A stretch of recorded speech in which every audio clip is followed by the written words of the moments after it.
इस एडवेंचरस कहानी की शुरुआत होती है 1980 में दिखाते हुए, जहां पर दो आदमी एक रेगिस्तान में घूम रहे थे। वो दोनों पता नहीं क्यों एक ऐसी जगह देख रहे थे जो पूरी तरीके से सेफ रहे। अब एक जगह पर आने के बाद उनमें से एक आदमी लगातार खुदाई करने लगा। वो दूसरा आदमी तो गड्ढे के अंदर एक बहुत ही अजीब तरीके की बॉक्स को रख देता है। उन दोनों ने तो तुरंत ही बॉक्स के ऊपर मिट्टी डाल के तुरंत ही उसे दफना दिया। हालांकि दूसरा आदमी पूछता है कि आखिर इस बॉक्स के अंदर है क्या। तब उस आदमी ने बताया कि ये एक मिस्टीरियस बॉक्स है जिसके बारे में हम ना ही जाने तो हमारे लिए अच्छा होगा, और इस बॉक्स को ढूंढते हुए कोई यहाँ जरूर पहुंच जाएगा। अपना काम खत्म करने के बाद वो दोनों आदमी वहाँ से जाने लगते हैं। तभी ये बॉक्स जिस आदमी का था वो अपने दूसरे साथी से कह रहा होता है कि तुम्हें तो अब बॉक्स की लोकेशन का पता चल गया है, इसीलिए अब उसने गन निकालकर अपने ही उस दोस्त की जान ले ली। बाद में वो आदमी बड़ी बुरी तरीके से खुद को भी गोली मारकर जान से खत्म कर देता है, क्योंकि शायद वो बिल्कुल भी नहीं चाहता था कि इस खतरनाक और मिस्टीरियस बॉक्स के बारे में किसी को भी पता चले। अब हमें ब्लैक एंड व्हाइट सीन्स में कुछ सोल्जर्स दिखाए जाते हैं जिनके हाथ में वही मिस्टीरियस बॉक्स था, यानी कि ये मिस्टीरियस बॉक्स कई सालों से चर्चा में चला आ रहा है, जिसे कि लोग अपने पास रखने के लिए तड़पते थे। अब यहाँ इतने सालों बाद समय चल रहा होता है 2020 का, जहाँ पर हमें ब्राइस नाम का एक आदमी दिखाया जा रहा था जो कि कंटेंट क्रिएटर होता है। उसे तो रियलिटी में बहुत सारे लोगों के साथ गेम्स खेलकर वायरल होना था, लेकिन इस साल उसने कुछ ज्यादा अच्छे कंटेंट तैयार नहीं किए होते। तभी ब्राइस को आइडिया आता है कि वो एस्केप रूम तैयार करेगा। दरअसल ये एक ऐसा रूम होगा जहाँ कई सारे लोगों को अंदर बंद कर दिया जाएगा और वहाँ उन्हें क्लूज ढूंढकर बाहर निकलना है। ब्रूस तो अपनी फ्रेंड एमिली को कॉल कर देता है और उसे अपने आइडिया के बारे में बताता है। एमिली भी ब्राइस के इस आइडिया से बहुत ही ज्यादा इंप्रेस हो जाती है, इसीलिए अब वो दोनों एस्केप रूम तैयार करने की बहुत ज्यादा कोशिश में लग गए थे। अब हमें दो कपल्स को दिखाया जाता है जिसे कि ब्राइस ने इनवाइट किया था एस्केप रूम का गेम खेलने के लिए। उनमें से जो दो कपल्स होते हैं वो एक दूसरे को जानते थे, इसीलिए वो चारों थोड़ी इंटरटेनमेंट के लिए साथ में आने का डिसाइड करते हैं। ब्राइस तो यहाँ पर कुछ शॉपिंग करने के लिए एंटीक शॉप के अंदर आ चुका था। उसने तो एस्केप रूम में इंक्लूड करने के लिए बहुत सारी चीजें खरीदी। तभी अचानक ब्राइस की नजर उसी मिस्टीरियस बॉक्स के ऊपर चली जाती है जिसे कि कई साल पहले उन दोनों आदमियों ने जमीन के अंदर दफना दिया था। ब्राइस तो लेडी से इस बॉक्स का प्राइस पूछने लगा, लेकिन वो लेडी कहती है कि ये बेचने के लिए बिल्कुल भी नहीं है। ब्राइस तो तुरंत ही इसका रीजन पूछने लगा। तब जाकर वो लेडी कहती है कि ये बॉक्स बहुत ही खतरनाक है, क्योंकि कहा जाता है कि इस बॉक्स के अंदर शैतानों को कैद करके रखा जाता था। लेकिन यहाँ ब्राइस तो इन सारी बातों से डरता ही नहीं। उसे लग रहा था कि अगर ये बॉक्स वो अपने एस्केप रूम में इंक्लूड कर देगा तब उसका मजा डबल हो सकता था। इसीलिए जब वो एंटीक शॉप की लेडी कुछ सामान लेने के लिए अंदर चली जाती है, तभी ब्राइस ने वो मिस्टीरियस बॉक्स ले लिया और उसकी जगह पे कुछ पैसे वहां रख दिए। लेकिन ब्राइस को जरा भी अंदाजा नहीं था कि ये उसकी बहुत बड़ी गलती है। अब यहाँ ब्राइस के प्लान के अकॉर्डिंग उसके सारे दोस्त और कपल्स आ चुके थे एस्केप रूम का गेम खेलने के लिए। ब्राइस तो उन सभी को सारे रूल्स समझा देता है, जैसे कि उन सभी को एस्केप रूम के अंदर कई सारे क्लूज मिलेंगे। उन्हीं क्लूज को समझते हुए तुम सभी को दरवाजे से बाहर निकलना है, वो भी सिर्फ 55 मिनट्स के अंदर। अंदर चाहे वो कितना भी चिल्लाए लेकिन वो आवाज बाहर नहीं आने वाली, क्योंकि ये एस्केप रूम साउंड प्रूफ है। अंदर कोई भी नेटवर्क या फिर मोबाइल नहीं चलेगा क्योंकि सिग्नल जैमर्स लगाए गए हैं। अब सारे रूल्स बहुत ही अच्छी तरीके से समझने के बाद सभी लोगों को ब्लैक कपड़ा मुंह पर पहना दिया जाता है। ब्राइस और उसका स्टाफ गेम को चालू करके वहां से चले गए थे, जिसके बाद सीन पूरी तरीके से ब्लैंक हो गया। अब यहाँ ब्राइस के सारे दोस्त जब रूम के अंदर जाते हैं तो वहाँ का दरवाजा ऑटोमेटिकली लॉक हो गया था, यानी कि अब से ही एस्केप रूम का गेम स्टार्ट हो चुका है। वो चारों तो अंदर जाकर अपने मुंह से कपड़ा निकालते हैं और वहाँ पर उन्हें एक छोटा सा रूम दिखाई दिया। उस जगह के बीचों बीच रेडियो का एक छोटा डिवाइस रखा गया था जिसे कि शॉन नाम का आदमी जाकर उठाता है। वहीं दूसरी तरफ ब्राइस अपने सीसीटीवी कैमरास की मदद से मॉनिटर पर उन सभी की एक्टिविटीज को देख रहा था। अब यहाँ एस्केप रूम में शॉन उस रेडियो रिकॉर्डिंग को प्ले कर देता है, जिसमें से अचानक एक आदमी की आवाज आने लगी जो अपने बेटे के बारे में बता रहा था। वो कहता है कि मेरा बेटा कोई साधारण इंसान नहीं था, बल्कि वो तो एक शैतान होता है जिसने कि मेरी ही वाइफ को मार डाला। वो इतना पागल हो चुका था कि उसने अपने भाई बहनों को भी नहीं छोड़ा, इसीलिए मैंने हमेशा के लिए अपने उस शैतानी बेटे को इसी रूम में कैद करके रखा है। लेकिन अब वो आदमी डरते हुए कहता है कि तुम सभी को कोशिश करनी है कि मेरे बेटे को आजाद न होने दिया जाए, क्योंकि अगर वो एक बार आजाद हो गया तो बहुत सारे लोगों की जानें चली जाएंगी। तुम सभी को किसी भी तरीके से मेरे उस बेटे को बाहर निकलने से रोकना होगा और जल्द से जल्द एस्केप रूम का गेम खत्म करना होगा। अब यहाँ रिकॉर्डिंग खत्म होने के बाद शॉन और बेन को लगने लगता है कि ये एक प्रकार का मजाक है। आखिरकार ये तो ओवरऑल एक गेम है जिसे कि हमें क्लू सॉल्व करके ही बाहर निकलना है। वो चारों तो इन सारी चीजों को डराने वाला छोटा छोटा सा खेल समझ रहे थे। उस रूम के चारों तरफ छानबीन करने के बाद उन्हें अचानक एक आदमी दिखाई देता है जिसके चेहरे पर कपड़ा बंधा हुआ था। वो चारों समझ गए थे कि जरूर ये उसी आदमी का बेटा होगा जिसके बारे में वो बात कर रहे थे, लेकिन ये बॉक्समैन तो एक जगह पर ही खड़ा रहता है। अब वो चारों लोग मिलकर एस्केप रूम को सॉल्व करने के लिए बहुत सारे क्लूज को ढूंढने लगे थे, लेकिन उन्हें क्या पता था कि ये उन सभी का आखिरी एस्केप गेम होने वाला है। अब यहाँ चारों तरफ रूम में घूमते समय शॉन को वही मिस्टीरियस बॉक्स मिल जाता है जिसे कि ब्राइस ने उस एंटीक शॉप से चुराकर अपने एस्केप रूम में रख दिया था। शॉन तो कुछ समझता ही नहीं और उस बॉक्स को ओपन करके चेक करने लग जाता है कि उसके अंदर क्या है, पर वो बॉक्स तो पूरी तरीके से खाली था। इसीलिए अब शॉन तुरंत ही वहां से अपने दोस्तों के पास चला जाता है, लेकिन अचानक थोड़ी देर में ही उस मिस्टीरियस बॉक्स के अंदर से काला साया बाहर निकलने लग जाता है। वो काला साया तो सीधा उड़ता हुआ रिकॉर्डेड आदमी की उस बेटे की बॉडी में चला जाता है, जिससे कि शायद अब वो किसी डरावनी आत्मा के कब्जे में हो चुका था। इस बात का अंदाजा तो रूम में मौजूद चारों लोगों को होता ही नहीं। वो सब तो नए नए क्लूज ढूंढने में बिजी हो गए थे जिससे कि एस्केप रूम से बाहर निकल सकें। अब शॉन को एक दरवाजा मिलता है जिस पर 3 नंबर्स के कॉम्बिनेशन का लॉक लगाया गया था। वो तो रेड, ग्रीन और ब्लू कलर के कॉम्बिनेशन होते हैं जिस पर 0 to 9 के नंबर्स लिखे गए थे। शॉन की गर्लफ्रेंड को तो पास ही वाले सेल्फ पर से एक इरेजर मिलता है जिसके ऊपर DER लिखा था। वो चारों लोग फिलहाल के लिए सारे सबूत इकट्ठा कर रहे होते हैं जिन्हें कंबाइन करके वो बाहर निकल सकें। अब शॉन की गर्लफ्रेंड ने तो पास ही में मौजूद एक लीवर को नीचे खींच दिया था जिससे कि अचानक ऊपर की तरफ से एक डेड बॉडी नीचे की तरफ आती है। दरअसल ये उसी रिकॉर्डेड वाले आदमी की डेड बॉडी होती है जिसके बारे में हम बात कर रहे थे, लेकिन बाद में ये पता चलता है कि ये तो एक नकली डेड बॉडी है, जिससे कि वो चारों लोग रिलैक्स हो गए थे। अब यहाँ शॉन जो लगातार क्लू ढूंढ रहा था उसे एक कप के अंदर 2 कॉइन्स मिलते हैं। शॉन ने तो वो 2 कॉइन्स अपने पास रख लिए थे जिससे कि आगे आने वाले क्लूज में उसे कंबाइन करने में मदद मिले। अब यहाँ शॉन ने नोटिस किया कि जंजीर से बंधा हुआ वो मास्क मैन अब थोड़ा आगे आ चुका है। सभी लोग इस बात को बहुत ज्यादा सीरियस लेने लगे थे, लेकिन शॉन बाकी लोगों को समझाते हुए कह रहा था कि शायद ये मास्क मैन के अंदर कोई प्रोग्रामिंग की गई है जिससे कि वो 5 मिनट बाद थोड़ा सा आगे आ जाएगा, लेकिन ये सभी लोग नकली हैं, हमें इन पर ध्यान देने की जरूरत ही नहीं,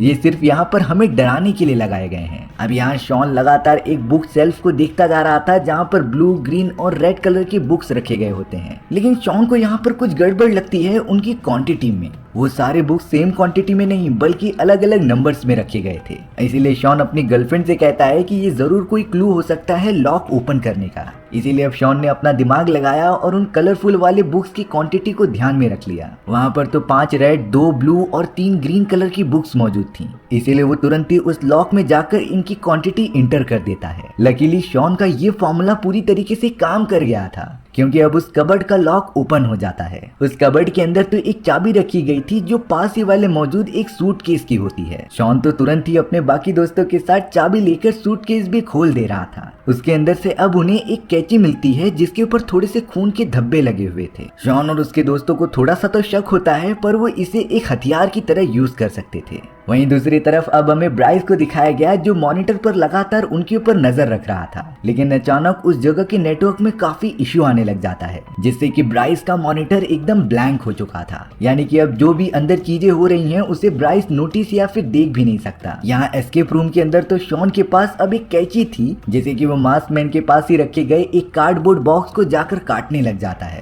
लगातार काटने के बाद शॉन को उस बॉक्स के अंदर से एक ड्रॉर का हैंडल मिला था जिसे कि वो तुरंत ही निकाल कर अपने दोस्त बेन को दे देता है। यानी कि अब उन्हें सिर्फ एक ड्रॉर ढूंढना है जिसका हैंडल उनके पास था। शॉन और उसके दोस्त बहुत ज्यादा खुश हो रहे होते हैं क्योंकि वो लेवल के और भी ज्यादा ऊपर जाते जा रहे थे, लेकिन तभी अचानक शॉन के ठीक पीछे वही मास्कमैन आ गया था जिसके हाथ में वो नुकीली सीजर होती है। उसने बिना कुछ सोचे समझे शॉन की पीठ में लगातार वार करना स्टार्ट कर दिया। वो शॉन पर इतना हमला करता है कि एक समय के बाद शॉन की मृत्यु हो गई। बाकी बचे हुए तीनों लोग इस बात से बहुत ही ज्यादा डर कर वहाँ से भागने लगे थे। मास्कमैन तो एकदम बेरहमों की तरह शॉन को मारता ही जा रहा था क्योंकि रियलिटी में उस मिस्टीरियस बॉक्स से निकली हुई काले साए ने उसकी बॉडी पर कब्जा कर लिया होता है। अब यहाँ बैंड के साथ बचे हुए लोग दरवाजा पीटने लगे थे और चिल्लाने लगे थे कि उन्हें कोई बचा लो। पर अफसोस की बात ये होती है क्योंकि ब्राइस ने तो पहले ही कहा था कि ये रूम साउंड प्रूफ है, यानी कि कोई भी आवाज बाहर जा ही नहीं सकती। वो तीनों तो एस्केप रूम में फंसने के बाद मजबूर हो चुके थे क्योंकि अब बाहर निकलने का कोई रास्ता ही नहीं होता। वो तो सारे पजल्स को सॉल्व करने के बाद ही एस्केप रूम से बाहर निकल पाएंगे। शॉन को मारने के बाद तो मास्कमैन अपनी जगह पर खड़ा हो गया था जो उन तीनों का वेट कर रहा होता है कि कब उसकी जंजीर और खुलेगी होगी और वो तीनों को मार देगा।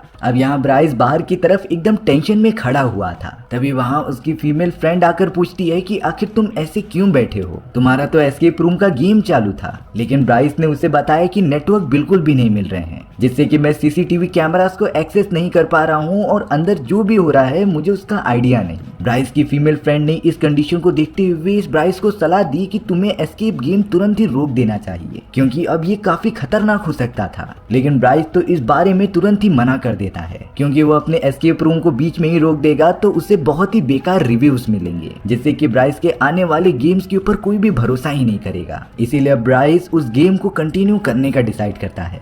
वहीं दूसरी तरफ बैन, उसकी गर्लफ्रेंड और शॉन की गर्लफ्रेंड अभी तक एस्केप रूम में फंसे हुए थे। फिलहाल के लिए वो तीनों काफी डरे होते हैं, क्योंकि मास्क मैन ने उनकी आंखों के सामने शॉन का कत्ल कर दिया और अब तो मास्क मैन धीरे धीरे उनकी तरफ बढ़ता जा रहा था, क्योंकि जंजीर खुलते जा रही थी। बैन तो अपनी गर्लफ्रेंड का मोबाइल निकालकर पुलिस वालों से कांटेक्ट करने की कोशिश भी कर रहा था, लेकिन वहाँ सिग्नल जैमर्स लगे थे जिससे कि कोई भी कॉल नहीं कर सकता। वो सभी लोग एक कोने में फंसे हुए थे और मास्क मैन अपने हाथ में वही सीजर लेकर उनकी तरफ बढ़ता ही चला जा रहा था। अब यहाँ बैन को समझ में आ जाता है कि वो इस जगह से तभी बाहर निकल सकते हैं जब क्लूज की मदद से पजल को सॉल्व कर दें। इसीलिए बैन और उसकी गर्लफ्रेंड तुरंत ही अलग अलग जगहों पर ढूंढने लगे, जिससे कि वो इस गेम की नेक्स्ट लेवल तक पहुंच जाएं। उन्हें अब एक ड्रॉर मिलता है जिसका हैंडल बिल्कुल गायब था, इसीलिए अब उन्होंने वही हैंडल ड्रॉर पर लगा दिया जिसे कि शॉन ने दिया था, जिसे कि शॉन ने कार्डबोर्ड काटकर उन्हें दिया था। ड्रॉर पर हैंडल लगाने के बाद जब बैन उसे खोलता है तब उसके अंदर से एक छोटा सा बॉक्स बाहर निकला। बॉक्स के ऊपर सिंपल ड्राइंग बनाई गई थी कि 4 कॉइन्स के बदले एक चाबी मिलेगी,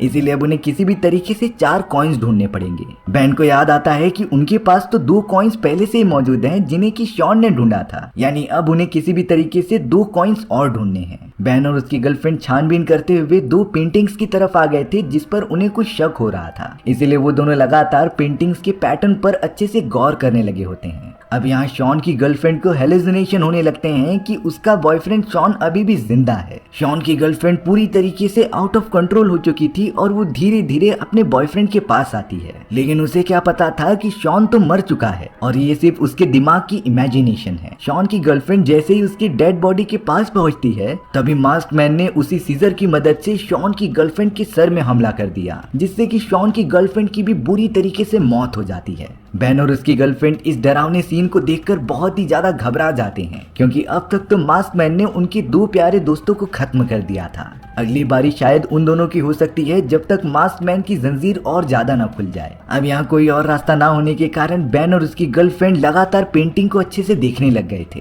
बैन को तो एक पेंटिंग के अंदर ट्रायंगल शेप के कुछ बटन्स दिखाई देते हैं, इसीलिए उसने अपनी गर्लफ्रेंड से कह दिया कि तुम दूसरी पेंटिंग में भी यही सारे बटन के सीक्वेंस दबाते रहो। बैन यहाँ पर अपनी गर्लफ्रेंड को गाइड कर रहा था और वो लगातार बटन्स को दबाते जा रही थी, जिससे कि थोड़ी ही देर में वो दूसरी पेंटिंग अपने आप ही ओपन हो जाती है। उस पेंटिंग के पीछे एक छोटी सी जगह थी जहाँ पर 2 कॉइन्स रखे गए थे। बैन तुरंत ही उस कॉइन को लेके आकर छोटे से बॉक्स के अंदर डाल देता है, लेकिन अभी भी वो 2 कॉइन्स जिसे कि शॉन ने ढूंढा था वो बाकी हैं। लेकिन बुरी बात हुई कि बैन और उसकी गर्लफ्रेंड को पता चलता है कि वो दोनों कॉइन्स अब मास्क मैन के पास हैं और शायद वो उन्हें 2 कॉइन्स कभी नहीं देगा। बैन और उसकी गर्लफ्रेंड तो पूरी तरीके से होपलेस होकर वहीं पर बैठ गए, पर तभी बैन नोटिस करता है कि उस मास्क मैन के ठीक ऊपर एक फायर अलार्म लगा हुआ है और अगर फायर अलार्म को ऑन कर दिया जाए तब मास्क मैन से वो दोनों कॉइन्स छीने जा सकते थे। इसीलिए बैन ने अपनी गर्लफ्रेंड के साथ प्लान बनाया कि वो खुद मास्क मैन के पीछे जाकर उसे डिस्ट्रैक्ट करेगा और उतने समय में तुम लाइटर लेकर उस फायर अलार्म को ऑन कर देना। सारी चीजें प्लानिंग के हिसाब से हो रही थी और अब बैन डिस्ट्रैक्ट करने के लिए मास्क मैन के पीछे आ गया। वो तो तुरंत ही मास्क मैन की जंजीर पकड़कर उसे झटकने लगा था, जिससे कि मास्क मैन उससे दूर भी रहे और उस जगह से हट जाए। बैन की गर्लफ्रेंड तो लाइटर लेकर लगातार फायर अलार्म को ऑन करने की कोशिश करती है, लेकिन फायर अलार्म तो ऑन ही नहीं हो रहा था, यानी कि उनकी पूरी मेहनत बेकार चली गई। बैन को भी जब ये पता चला तब वो मास्क मैन की जंजीर को छोड़कर अपनी गर्लफ्रेंड को लेते हुए दूसरी तरफ चला गया था,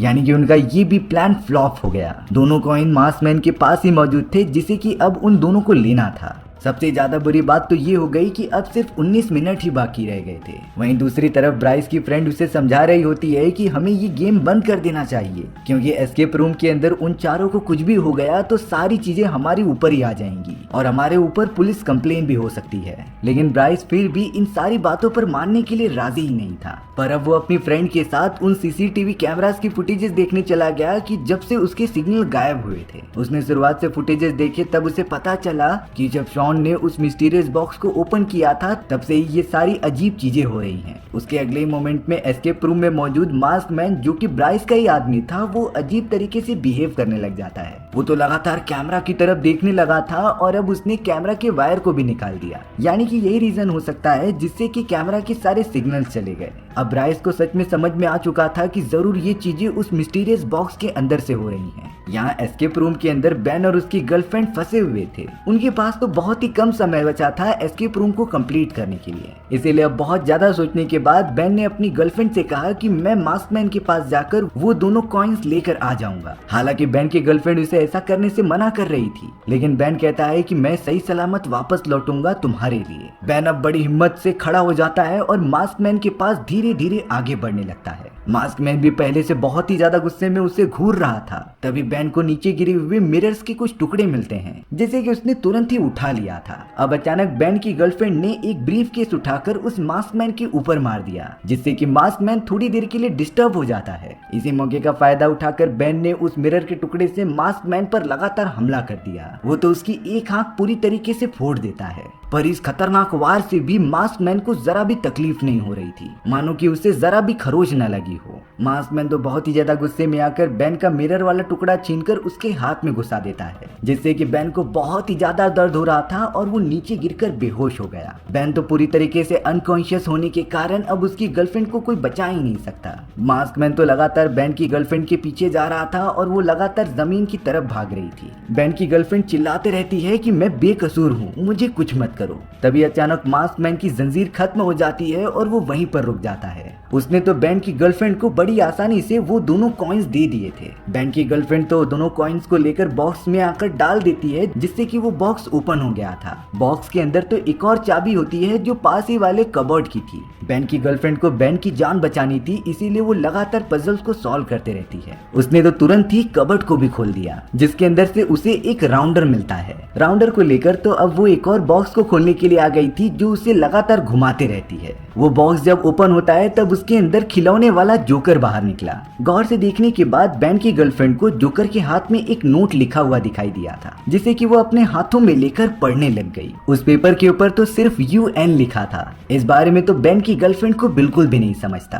अब यहाँ ब्राइस सब कुछ देखने के लिए अपने एस्केप रूम का डोर ओपन करके अंदर चला जाता है, पर तभी मास्कमैन उसके ठीक सामने आकर ब्राइस को पकड़कर एस्केप रूम के दरवाजे से दूर फेंक देता है। मास्कमैन ने तो एस्केप रूम का दरवाजा वापस से बंद कर दिया था और अब तो दरवाजा खोलने की चाबी भी ब्राइस से गलती से अंदर ही गिर गई थी, जिसे कि अब मास्कमैन उठा लेता है। ब्राइस तो इस सारी चीजों से बहुत ज्यादा डर गया और अपनी फ्रेंड को जाकर पुलिस वालों को कॉल करने के लिए कहा। मास्कमैन ने तो दरवाजा खोलने की चाबी को लेकर एक दूर कोने में फेंक दिया था और अब जैसे जैसे समय बीतता जा रहा होता है, वो खतरनाक मास्कमैन बेन की गर्लफ्रेंड की तरफ बढ़ता जा रहा था। एस्केप रूम से बाहर निकलने के लिए अब सभी के पास बहुत ही कम समय बच गए थे। बेन की गर्लफ्रेंड बहुत ही ज्यादा डरी थी, लेकिन उसे समझ में आ जाता है कि अगर उसे बाहर निकलना है तो हिम्मत दिखानी पड़ेगी। पर उसने जैसे ही अपने हाथ में लिए हुए उस UN वाले पेपर को जरा सा रब किया, तब वो लेटर्स मिटने लगे थे। इसीलिए बेन की गर्लफ्रेंड इरेज करने के लिए उस इरेजर को ले लेती है, जिसे कि उन्होंने पहले ढूंढा था। UN लेटर्स को अच्छे से मिटाने पर वहाँ अजीब तरीके के सिंबल्स बने थे। ये किसी अजीब तरीके के बटन्स के हो सकते हैं, लेकिन उसे तो बिल्कुल भी अंदाजा नहीं था कि आखिर ऐसी चीजें कहाँ पर मौजूद हैं। अब बेन की गर्लफ्रेंड ने डिसाइड किया कि वो यहाँ से बाहर निकल के ही रहेगी,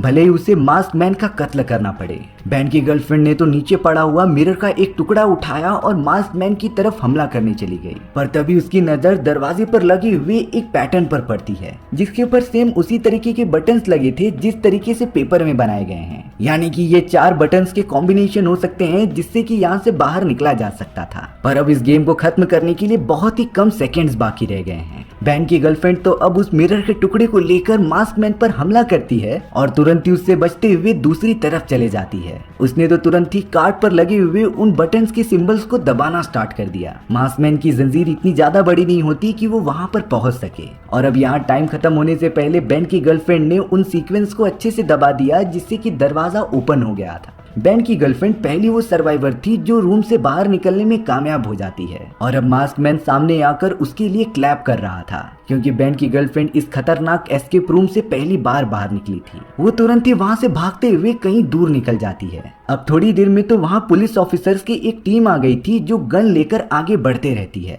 एस्केप रूम में आने के बाद मास्क मैन उन पुलिस ऑफिसर्स पर भी हमला करने आ रहा था, लेकिन सभी ऑफिसर्स ने अपनी गन की मदद से मास्क मैन को लगातार गोली मार दी। मास्क मैन तो जमीन पर गिरकर पूरी तरीके से खत्म हो जाता है। अगले ही मोमेंट में मास्क मैन के अंदर से वही काला साया बाहर निकल गया था, यानी कि सारी चीजें इसी काले साये की वजह से हुई हैं जो बॉक्स से बाहर निकला था। बैन और उसकी गर्लफ्रेंड को रेस्क्यू कर लिया गया था जिन्हें की जल्द से जल्द हॉस्पिटल पहुंचा दिया जाता है। ब्राइस भी वहां पर मौजूद था जो बैन की गर्लफ्रेंड को देखकर अजीब तरीके की स्माइल कर रहा था। देखने पर ऐसा लगता है कि वो काला साया अब ब्राइस की बॉडी में घुस चुका है जो शायद आगे चलकर और भी खतरनाक एस्केप रूम तैयार कर सकता था। ब्राइस तो तुरंत ही पुलिस वालों से बचते हुए वहां से चला जाता है। अब सब कुछ नॉर्मल होने के बाद ब्राइस की फ्रेंड उसी मिस्टीरियस बॉक्स को लेकर एंटीक शॉप में आ जाती है जिसे कि वो वापस लौटाना चाहती थी। ब्राइस की वो फीमेल फ्रेंड लेडी के पास आ जाती है जहाँ पर वो बता रही थी कि मेरा फ्रेंड ब्राइस कुछ समय पहले इस मिस्टीरियस बॉक्स को लेकर गया था पर अब वो पता नहीं कहीं गायब हो चुका है।